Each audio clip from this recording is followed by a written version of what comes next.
बिस्मिल्लाहिर्रहमानिर्रहीम। हम कंटिन्यू कर रहे हैं अपनी lecture series on the subject of marketing by Philip Kotler. हम चैप्टर नंबर 8 पे बात कर रहे थे और प्रोडक्ट के डिफरेंट डिसीजंस को देख रहे हैं।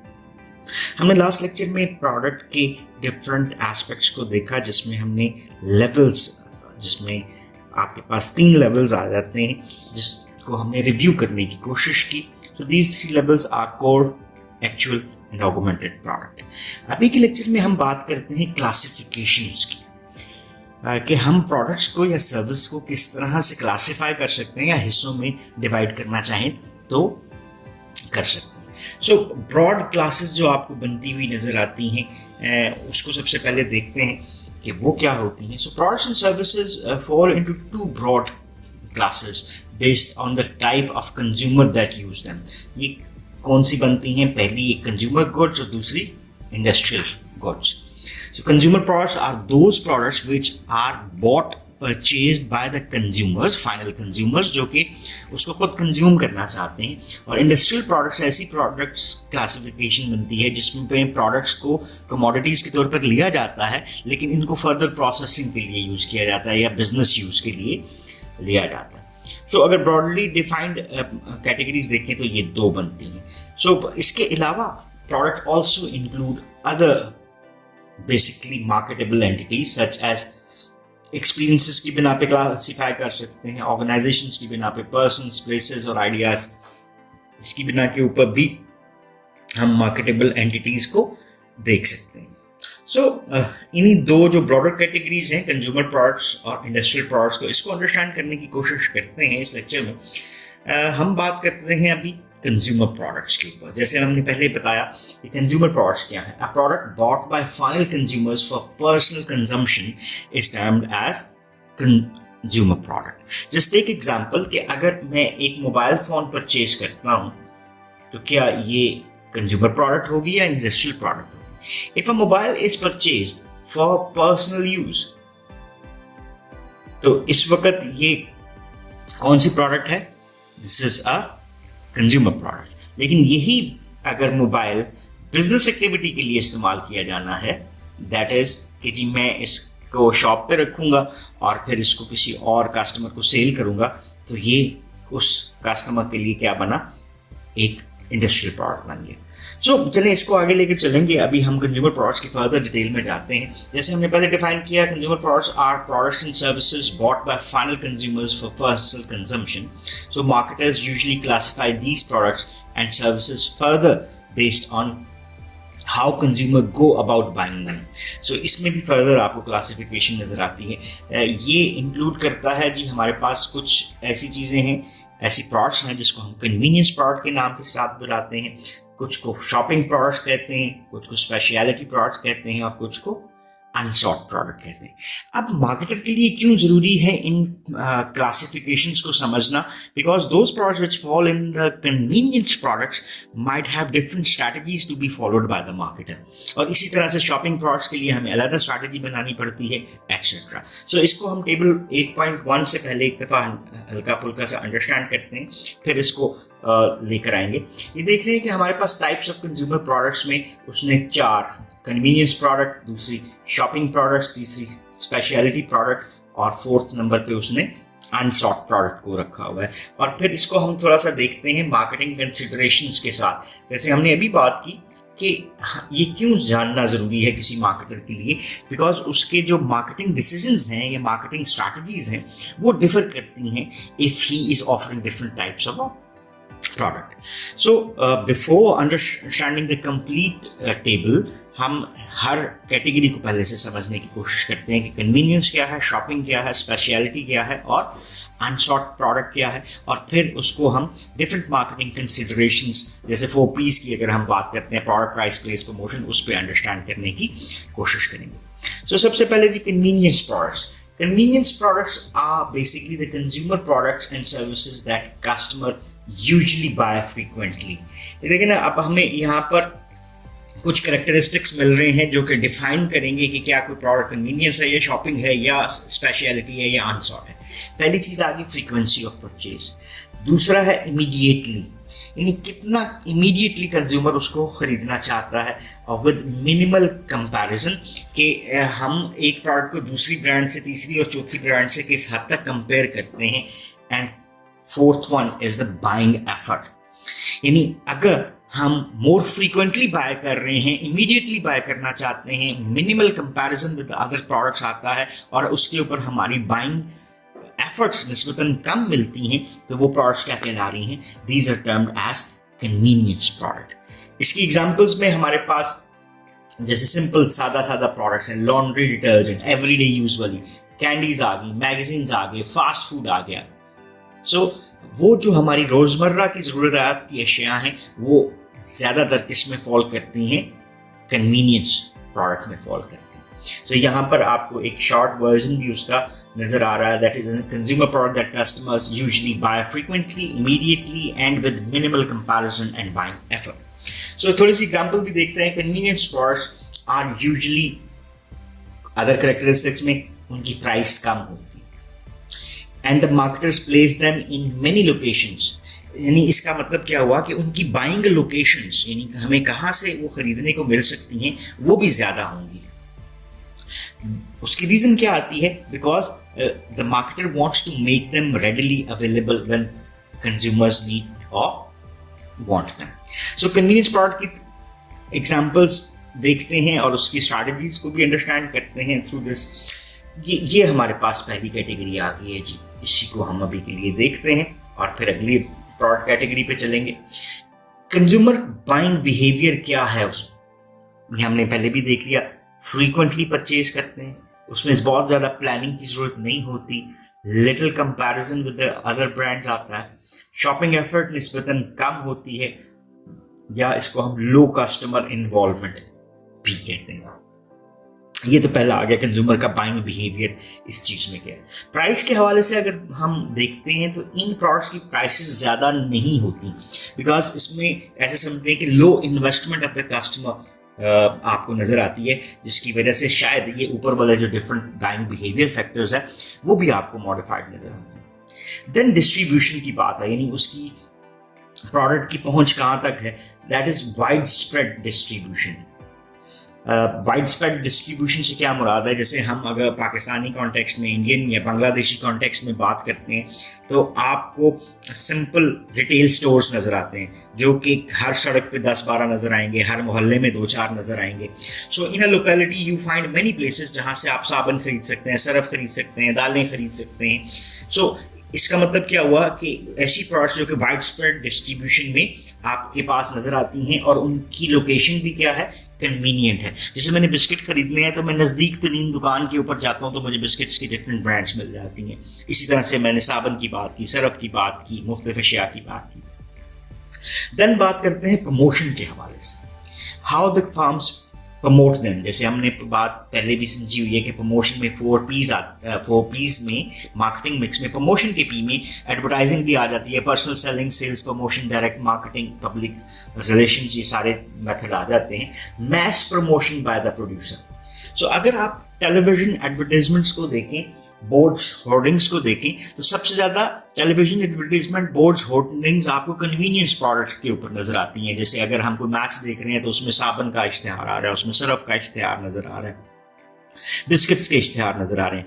ये वो प्रोडक्ट हैं जो लो इन्वॉल्वमेंट प्रोडक्ट्स भी कहलाती हैं, या जैसे हमने बात की कन्वीनियंस प्रोडक्ट्स भी कहलाती हैं, जहां पे प्रमोशन निस्बतन मार्केटर की तरफ से ज्यादा आती है। एग्जाम्पल्स में कुछ एग्जाम्पल्स हमने अभी जुबानी भी इस लेक्चर में बोल दी, और अगर दें तो टूथपेस्ट आ गई, मैगजीन्स आ गए, लॉन्ड्री डिटर्जेंट्स आ गए। These are some examples of convenience products. So आगे मूव करते हुए हम बात करते हैं अभी शॉपिंग प्रोडक्ट्स की। What are the shopping products? ये जो फैक्टर्स हमने देखे हैं इसी को एक्सप्लेन करते हैं। जैसे वहां पे फ्रीक्वेंटली था, यहाँ पे लेस फ्रीक्वेंटली बाय किया जा रहा है। So less frequently purchased consumer products and services that customer compare carefully, यानी कंपैरिजन पहले से ज्यादा हो गया, क्वालिटी के ऊपर ज्यादा तवज्जो देते हैं, हम प्राइस को भी देखते हैं, स्टाइल, यानी जो कस्टमर कंपैरिजन है वो उसकी सूटेबिलिटी के ऊपर आ गया कि हमें वो प्रोडक्ट सूट करती है, उसकी क्वालिटी कैसी है, उसकी प्राइस क्या है और स्टाइल क्या है। और जब हम शॉपिंग प्रोडक्ट्स को खरीदने जा रहे होते हैं तो कंज्यूमर स्पेंड मच टाइम। इसका मतलब क्या हुआ कि इसमें आपकी इन्वॉल्वमेंट बढ़ गई, आपकी एफर्ट बढ़ गई, ठीक है। सो मतलब क्या हुआ कि आपने अपना टाइम ज्यादा इन्वेस्ट किया है, आपने अपनी एफर्ट ज्यादा इन्वेस्ट की है किसमें, gathering the information and making comparisons as well. So convenience की निस्बत इसमें आपकी इनपुट वगैरह चीजें ज्यादा हो गई हैं। एग्जाम्पल्स में क्या आ जाता है, फर्नीचर आया, क्लॉथिंग है, यूज्ड कार्स आ गई, मेजर अप्लायंसेस आ गई, होटल्स एंड एयरलाइन सर्विसेज आ गई। और shopping products marketers usually distribute their products and throughout fewer outlets but provide deeper sales support to help customers in their comparison effort। इसको भी example में देखते हैं कि जैसे हमें जनरल स्टोर्स उनसे हैं, रिटेल स्टोर्स वो हर गली के नुक्कड़ पे नज़र आते हैं, लेकिन हमें कुछ इलेक्ट्रॉनिक्स की जो शॉप्स हैं वो फ्यू नज़र आती हैं या जैसे बाज़ार में नज़र आती हैं। इसी तरह से अगर आप फर्नीचर की बात कर लेते हैं तो वो भी आपको कम नज़र आती हैं। क्लॉथिंग्स आपको कुछ स्पेसिफिक एरियाज पे नज़र आती हैं, not like retail stores. Used cars के डिस्ट्रीब्यूटर्स आपको निस्बतन कम नज़र आते हैं। सो अभी शॉपिंग प्रोडक्ट्स को यहाँ पे एक समराइज्ड फॉर्म भी अवेलेबल है। A consumer product that the customer in the process of selecting and purchasing usually compares on such attributes as suitability, quality, price and style. अगर इसको हम यहाँ पर इस टेबल से देखें तो ये हमारे पास सेकंड वाला जो शॉपिंग प्रोडक्ट्स का टेबल बनता है। कंज्यूमर बाइंग बिहेवियर में फ्रीक्वेंट परचेज कम होकर लेस फ्रीक्वेंट रह जाती है, ज़्यादा प्लानिंग करनी पड़ रही है, ज़्यादा एफर्ट करनी पड़ रही है, ज़्यादा कंपैरिजन होता है डिफरेंट प्रोडक्ट्स से upon the price, quality and style. Price में जैसे कन्वीनियंस लो प्राइस थी तो ये निस्बतन प्राइस में ज़्यादा चली जाती हैं। डिस्ट्रीब्यूशन में selective distribution in fewer outlets, आपको इसके सेल पॉइंट्स निस्बतन कन्वीनियंस के कम नज़र आते हैं। प्रमोशन में advertising and personal selling by both the producers and the resellers. So ऐसी प्रोडक्ट्स में आपको एडवर्टाइजमेंट्स निस्बतन ज़्यादा नज़र आती हैं प्रोड्यूसर की तरफ से भी, और रीसेलर जो कि इसको फर्दर रीसेल कर रहा होता है टू द मार्केट, उसकी तरफ से आपको ज़्यादा प्रमोशन नज़र आती है। सो मेजर अप्लायंसेस जो आपको नज़र आती हैं अपने इर्द गिर्द, टेलीविजन, फर्नीचर, क्लॉथिंग्स, ये कुछ एग्जांपल्स बनती हैं किसकी, शॉपिंग गुड्स की या शॉपिंग कंज्यूमर प्रोडक्ट्स की। नेक्स्ट हमारे पास आ जाता है, इसको हम कहते हैं these are termed as specialty products. Specialty products are those consumer products and services with unique characteristics or brand identification for which a significant group of buyers is willing to make a special purchase effort। और इसमें example देखें, अब आपकी frequency निस्बतन कम होगी लेकिन आपकी effort, आपका time जो है वो निस्बतन ज़्यादा हो गया। सो एग्जाम्पल इसमें इंक्लूड करती हैं specific brands of cars, high priced photographic equipment, designer clothings and services of medical और लीगल स्पेशलिस्ट। अब आप अगर इसको थोड़ा सा अपने केस में सोचें तो जब भी आपने कोई लीगल सर्विस लेनी है तो you will think in a detailed manner, sorry, आप उसको असेस भी डीपली करेंगे, आप उसका कंपैरिजन भी करेंगे, उनकी स्पेशलिटी को भी देखेंगे। सो यहाँ पर आपकी इन्वॉल्वमेंट निस्बतन ज़्यादा होती है। जैसे इसने लैम्बोर्गिनी की एग्जांपल दी है। Lamborghini automobiles for example is a speciality product because buyers are usually willing to travel great distance to buy one। So आपको बहुत limited places के ऊपर इसके sellers नज़र आ रहे हैं। Buyers normally do not compare specialty products, they invest only the time needed to reach dealers carrying the wanted product। Because specialty products में आपको बहुत ज़्यादा choices नहीं मिलती, तो इस वजह से at time comparison निस्बतन कम हो सकता है based upon the available choices, लेकिन आपकी involvement जो है वो आपको टाइम के कॉन्टेक्स्ट में और एफर्ट के कॉन्टेक्स्ट में निस्बतन ज़्यादा नज़र आती है। यहाँ पे समराइज्ड फॉर्म जो स्पेशलिटी प्रोडक्ट्स की नज़र आ रही है, a consumer product with unique characteristics और brand identification for which a significant group of buyers is willing to make a special purchase effort. जो हमारे पास टेबल है उसके हवाले से अगर हम इसको अंडरस्टैंड करने की कोशिश करें तो वहां पर कंज्यूमर बाइंग बिहेवियर में स्ट्रॉन्ग ब्रांड प्रेफरेंसेस नजर आती हैं कि at times people are biased towards specific brands और they might be loyal about those brands. तो स्पेशल परचेज एफर्ट उनको रिक्वायर्ड होती है बिकॉज दे आर लॉयल, तो कंपैरिजन एट टाइम निस्बतन कम हो सकता है अब द ब्रांड्स का, और इसमें लो प्राइस सेंसिटिविटी होती है। लो प्राइस सेंसिटिविटी से क्या मुराद है कि हम हाई प्राइस पे करने को तैयार हैं। अगर वो 10 रुपए तो नहीं कहते, अगर 5 लाख की 50 लाख की चीज़ है तो वो 55 लाख में 52 लाख में भी हम लेने को तैयार होते हैं बिकॉज अब स्पेशलिटी प्रोडक्ट्स जो हैं उनके जो बायर्स हैं they are might be considered as rich buyers, जिनके लिए प्राइस इतना मैटर नहीं करती। सो प्राइस के हवाले से स्पेशलिटी गुड्स जो हैं वो हाई प्राइस प्रोडक्ट्स होती हैं। डिस्ट्रीब्यूशन बहुत कम मिलती है आपको, exclusive distribution in only one of few outlets पर द मार्केट एरिया। जैसे पाकिस्तान में अगर हम ऑडी की बात करते हैं तो आपको लाहौर से मिल जाएगी, इस्लामाबाद से मिल जाएगी, कराची से मिल जाएगी। सो आपको छोटे शहरों में ऑडी के जो सेल सेंटर्स हैं वो मौजूद नहीं मिलेंगे। सो प्रमोशन के हवाले से more carefully targeted promotions by both the producer and the reseller आपको नजर आती है बिकॉज आपके कस्टमर्स का नंबर भी कम है। सो आप उन कस्टमर्स तक रीच करना चाहते हैं तो इसका मतलब है मोर केयरफुली टारगेटेड मार्केटिंग आपको करनी पड़ेगी।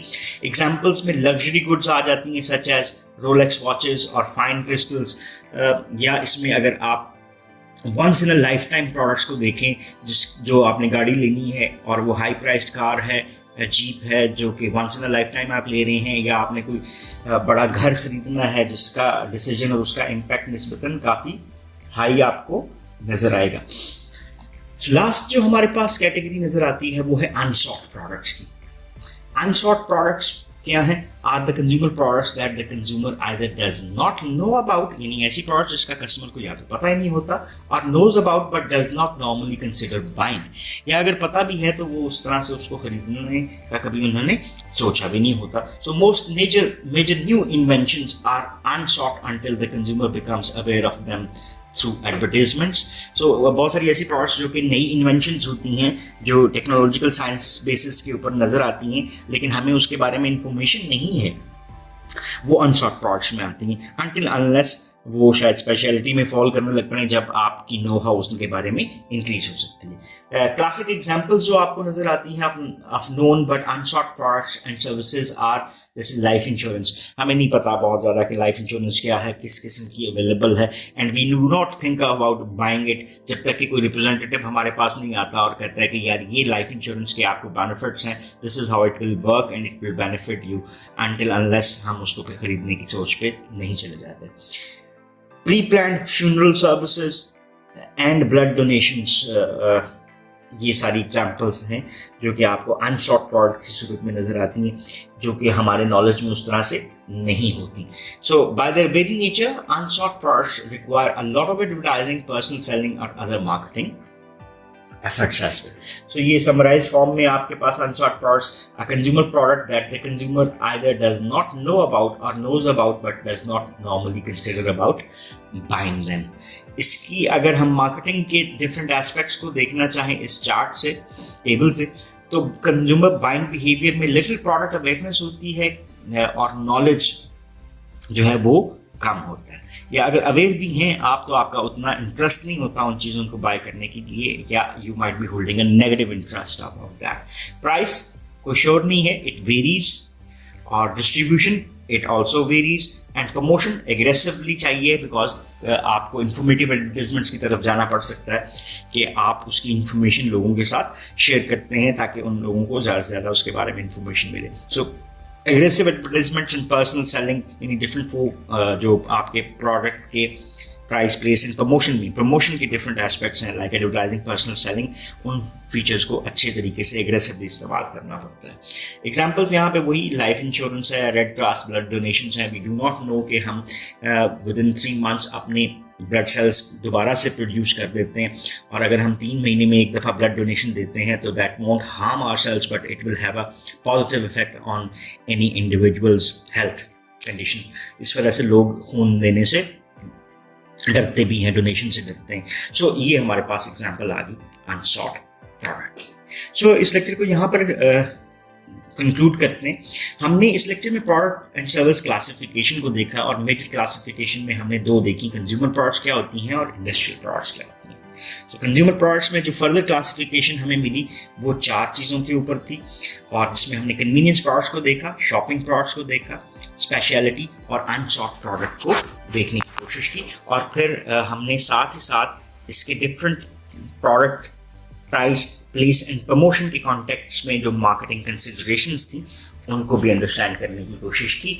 If you still have any question और क्वेरीज, तो you can ask in the comment section and we would definitely love to answer those. So once again, thanking you for watching this lecture. Have a nice time. Allah Hafiz.